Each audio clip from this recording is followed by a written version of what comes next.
Winnie the Pooh flew away, but the sediment remained. What the Kremlin was counting on turned out to be a chimera. The high expectations from Comrade Xi's visit did not come true. The Chinese rescue failed. The power of Siberia 2 gas pipeline remained in the plans for the future. The prudent comrades brought neither the means for waging war, nor ideas for concluding peace. It was expected that the Chinese leader would stay in Moscow for about 3 days, but he did not stay even 2, finally leaving the toxic rat take care, dear friend. As if he grinned, hand over your business as soon as possible, and move in with me, while I give at least some guarantees. Hyenas near the Kremlin are already hissing in the corners. The warrant for the arrest of the ringleader is a test of the loyalty of the elites.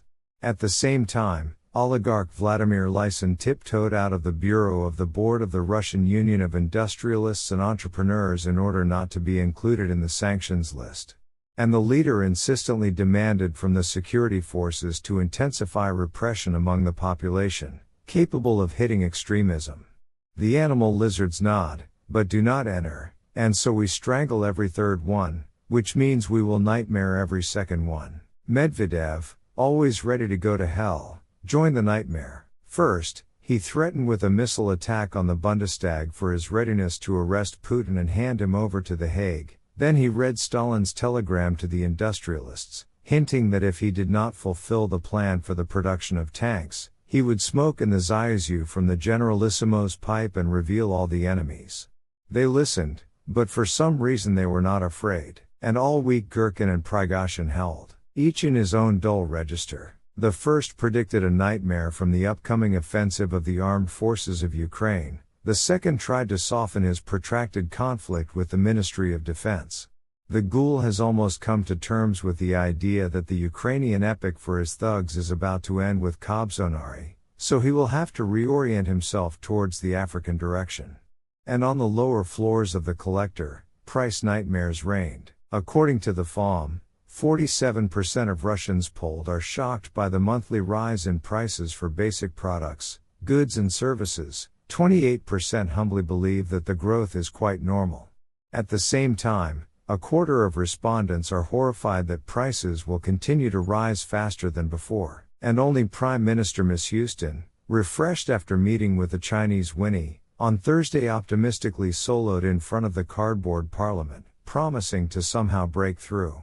Did the son of Governor USS manage to break out of Italy, from where he was supposed to be extradited to the United States? True, it looked like a behind-the-scenes exchange, when Michael Calvé and Philippe Delpale disappeared from Russia under mysterious circumstances just as abruptly.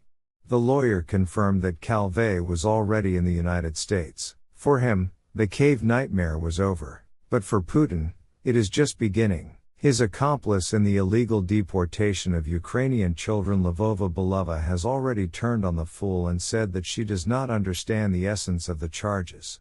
And the ringleader himself is urgently looking for an elusive point of support. After all, every day the Hague curse will only intensify, and the surrounding servants in the skull will increasingly hear the thought, why not bury this living political corpse so that he himself does not suffer and poison others?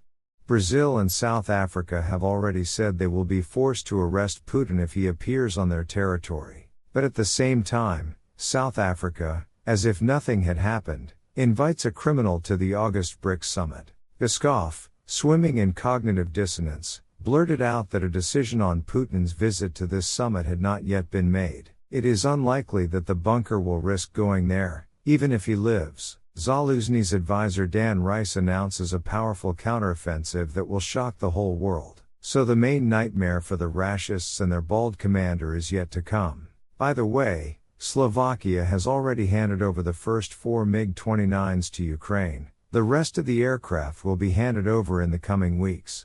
And the Czech Republic has extended the ban on issuing visas and long-term residence permits for citizens of Russia and Belarus until March 31, 2024. Exceptions will be made for those citizens who have requested a humanitarian visa, as well as for relatives of citizens of EU countries and those who have a residence permit or permanent residence in the European Union.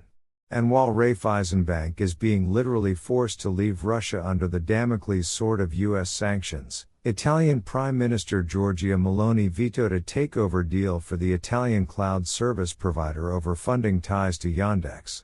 The law of nightmarishing says, do not think that you can frighten the whole world with impunity. It can answer, in such a way that it does not seem small. And only on the Tomsk village of Sredi Ny Vashyugin did wet grace descend. Here, for the first time in 327 years of existence, a central water supply appeared. True, and it can turn into a nightmare when a sewer break happens. And it will certainly happen. After all, a cave cannot live without breakthroughs.